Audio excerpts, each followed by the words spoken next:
Hello everyone, आज है 7 सितंबर और आज इस वीडियो में हम बात करने जा रहे हैं रिलायंस पावर के बारे में। 30 रुपये का शेयर है। कल गिरावट आई थी, तकरीबन 2% के आसपास की ये गिरावट थी और पिछले एक महीने में अगर आप देखोगे तो एक तेज़ी देखने को मिली। लेकिन जब से सेबी ने भैया एलिगेशंस लगाए हैं और सेबी ने भैया इनको बैन करा है, तब से लगातार गिरावट चल रही है। और अगर अटेम्प्ट भी करा था एक दिन की तेज़ी दिखाने का तो फिर से वो गिरावट देखने को मिली। तो भैया जो इसका मोमेंटम है वो उतना अच्छा भी नहीं है और बात करेंगे वीडियो में इसके बारे में। लेकिन उससे पहले अगर आपने अभी तक चैनल को सब्सक्राइब नहीं किया है तो प्लीज़ अभी इसे सब्सक्राइब कर लीजिए, क्योंकि आगे भी बहुत सारे वीडियोस हैं जो आपको काफ़ी ज़्यादा हेल्प करेंगे। तो रिलायंस पावर 30 रुपये का शेयर एक महीने में ऑलमोस्ट 5% गिरा है और एक साल में अगर आप देखोगे तब 43% की तेज़ी ज़रूर है। लेकिन ग्राफ इंटरेस्टिंग है, तेज़ी आई थी, पैसा डबल कर दिया, वापस उतनी ही बड़ी गिरावट, फिर तेज़ी, फिर गिरावट, फिर तेज़ी, फिर गिरावट, फिर तेज़ी, फिर यहाँ पर गिरावट। और इस बार की गिरावट बड़ी है और इस बार के एलिगेशंस भी जो लगे हैं वो उतने भी अच्छे नहीं हैं इनके खिलाफ जो लगे हैं। सेबी पीछे पड़ी हुई है और भाई साहब सेबी ने अनिल अंबानी को 5 साल के लिए बैन करा है सिक्योरिटीज़ से और ये भी बोला है कि कोई भी कंपनीज में आप किसी भी पद पे नहीं रह सकते हैं। 25 करोड़ का जुर्माना भी लगाया गया है और सिर्फ अनिल अंबानी के ऊपर ही नहीं और 24 लोगों के ऊपर भी। लेकिन अगर आप देखो तो जो घोटाला है, जो जो चीज़ सामने निकल वो मतलब यहाँ पर निकल कर आई है, वो 100-200 करोड़ के घोटाले की नहीं, वो 8,000 करोड़ के घोटाले की है। हालांकि हुआ वो रिलायंस होम फाइनेंस में है, लेकिन उसका असर रिलायंस पावर में भी देखने को मिल रहा है, रिलायंस इंफ्रा में भी देखने को मिल रहा है और मिलना भी चाहिए। ठीक है, मिलना भी चाहिए उसका, क्योंकि देखो एक आपको चीज़ समझनी होगी, ये केस भले ही पुराना, देखो जो कांड करे थे इन्होंने वो 2018-19 के टाइम पे करे थे, ठीक है। लेकिन जाहिर सी बात है उस टाइम पर उससे पहले जो प्रमोटर की होल्डिंग थी रिलायंस होम फाइनेंस में सब कुछ हुआ था, वो 75 जो होल्डिंग वो 75% की थी। आज उनकी होल्डिंग 1% से भी कम किया प्रमोटर की उस कंपनी में। बेच बेच के नुकसान किसका हुआ? छोटे निवेशकों का यहाँ पर। और रिलायंस पावर अगर आप देखोगे यहाँ पर, देखो फंडामेंटल अभी भी इसके तो अच्छे नहीं है, ठीक है, लेकिन पॉसिबिलिटी ज़रूर है कि रिलायंस जो है, जो Anil Ambani group of companies जो हैं, वो अब दो ही कंपनी पर ज़्यादा फोकस कर रही है। वो है एक इनका इंफ्रा वाला बिजनेस और एक पावर वाला बिजनेस। और पिछले कुछ टाइम में एक जो तेज़ी हमने देखी उसकी वजह भी थी कि कर्जा भी ये लोग लगातार कम कर रहे थे। अपने कुछ प्लांट्स बेचे हैं इन्होंने, जिससे पैसा आया, जिससे कर्जा चुका रहे हैं। हालांकि अपनी कैपेसिटी को बढ़ा नहीं पाएंगे, लेकिन अगर कर्ज से बाहर आते तो चीज़ बेहतर होगी वहाँ पर। लेकिन जो एलिगेशंस लगे भैया, वो कहीं ना कहीं थोड़ा बहुत इनके ऊपर शक पैदा भी करते हैं। यहाँ पर अगर हम वॉल्यूम के बारे में देखें तो तकरीबन 2.25 करोड़ से भी ज़्यादा के शेयर्स ट्रेड होते हमें नज़र आए हैं, मतलब जो फ्राइडे को। मार्केट कैप इसका 12,000 करोड़ से भी ज़्यादा का देखने को मिल रहा है। कंपनी को लेकर अगर बात करी जाए तो according to Moneycontrol user हर कोई कह रहा है बेचो और भाग जाओ यहाँ से। देखो खरीदारी की रिकमेंडेशन मेरी तो नहीं अभी इस प्रेजेंट सिनारियो के लिहाज से, और जिस तरीके से जिस चीज़ों में ये लोग इन्वॉल्व हुए हैं वो चीज़ें भैया छोड़ने लायक नहीं है। ठीक है, लोगों का नुकसान जो करा है इन्होंने वो छोड़ने लायक नहीं है यहाँ पर। और अगर आप यहाँ पर देखोगे इस कंपनी को लेकर तो डिविडेंड तो भूल जाओगे या कि ये आपको ये पे करेगा, क्योंकि कंपनी प्रॉफिट कर ही नहीं रही है। जब प्रॉफिट ही नहीं कर रही है तो डिविडेंड कहाँ से पे कर पाएंगे। और इनके रिजल्ट्स भी अगर आप पिछले कुछ क्वार्टर में देखोगे तो नंबर्स भी जो है वो, मेन चीज़ है कि इनके रेवेन्यू में इनके कोई तेज़ी नहीं आ रही। जबकि अगर आप बाकी पावर कंपनी देखोगे, अगर आप छोटी से छोटी कंपनी जेपी पावर और रतन पावर को भी देखते हो तो इनके भी रेवेन्यू भैया बहुत तेज मतलब बढ़े थे, उनके भी रेवेन्यू में तेज़ी थी। लेकिन रिलायंस में वो तेज़ी देखने को नहीं मिल रही है, रेवेन्यू में कोई तेज़ी नहीं आई है यहाँ पर।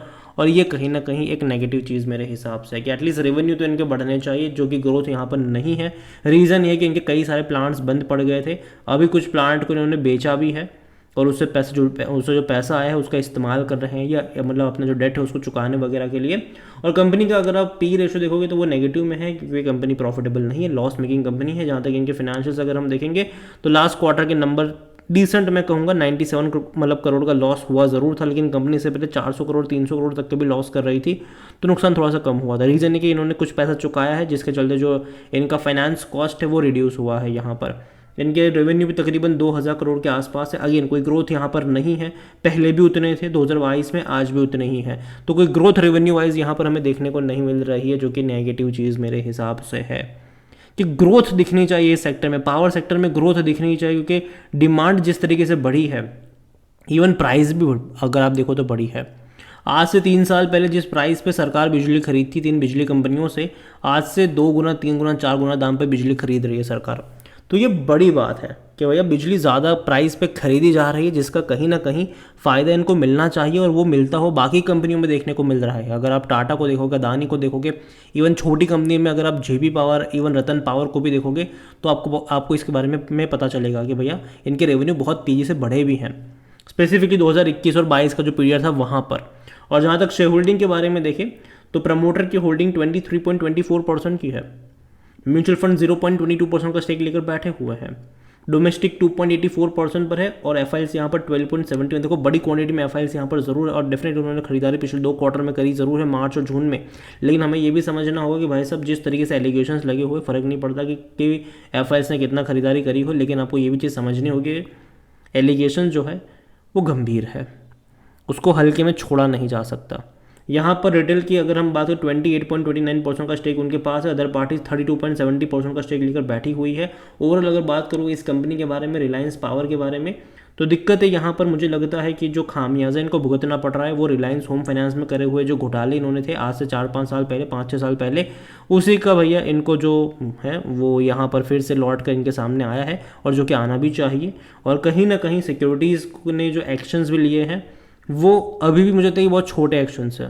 5 साल के लिए बैन, 25 साल का और 25 करोड़ का जो जुर्माना है वो बहुत छोटा है 8,000 करोड़ के घोटाले के मुकाबले। क्योंकि इन्होंने करा क्या था कि भैया जो इनकी कंपनी थी रिलायंस होम फाइनेंस, उससे जो अपनी खुद की शेल कंपनीज बनाई, ठीक है, उनको लोन दिए और वो जो लोन था वो वापस से डाइवर्ट करा अपनी ही जो बाकी कंपनी है, जैसे कि रिलायंस कैपिटल हो गया, वहाँ को डाइवर्ट करे इन्होंने।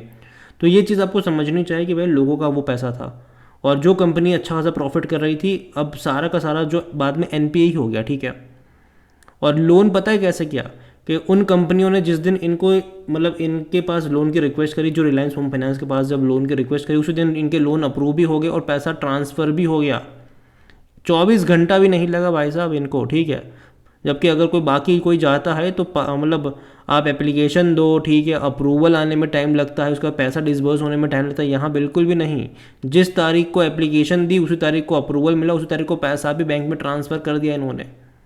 तो समझ रहे हो कि किस तरीके से यहाँ पर चीज़ें चल रही थी। और ये डेफिनेटली अच्छी चीज़ नहीं होती, ये काफ़ी नेगेटिव चीज़ होती है। और यही वजह है कि भाई साहब देखो थोड़ा सा खामियाजा भुगतना चाहिए। और कहीं ना कहीं जो रिलायंस पावर में जो गिरावट आई है उसकी वजह यही है, और अभी भी कोई उतनी बड़ी गिरावट इसने दिखाई नहीं है। ये 36 रुपये से 30 पर आया है, मुश्किल से यहाँ पर कह सकते हैं कि 18% के आसपास का यहाँ पर डिक्लाइन आया है। थोड़ा सा और डिक्लाइन मेरे हिसाब से आना चाहिए, तब जाकर यहाँ पर मतलब आपको देखना चाहिए। और अगेन देखो फंडामेंटल जब तक इसे क्लियर नहीं होते, अच्छे नहीं होते, तब तक तो मैं खरीदारी की बात नहीं ही करूँगा। यहाँ पर अवॉइड करो, दूर बैठो, तमाशा देखो, सिंपल सी बात है। अगेन ये मेरा पर्सनल ओपिनियन है, कोई भी इन्वेस्टमेंट एडवाइस नहीं है ये। वीडियो को यहीं पे एंड करता हूँ। पसंद आया हो तो लाइक करो, शेयर करो, चैनल पर अगर पहली बार आए तो प्लीज़ सब्सक्राइब करें। और रिलायंस पावर के बारे में आप क्या सोचते हैं वो भी आप मुझे कमेंट में लिख के बता सकते हैं। Thank you.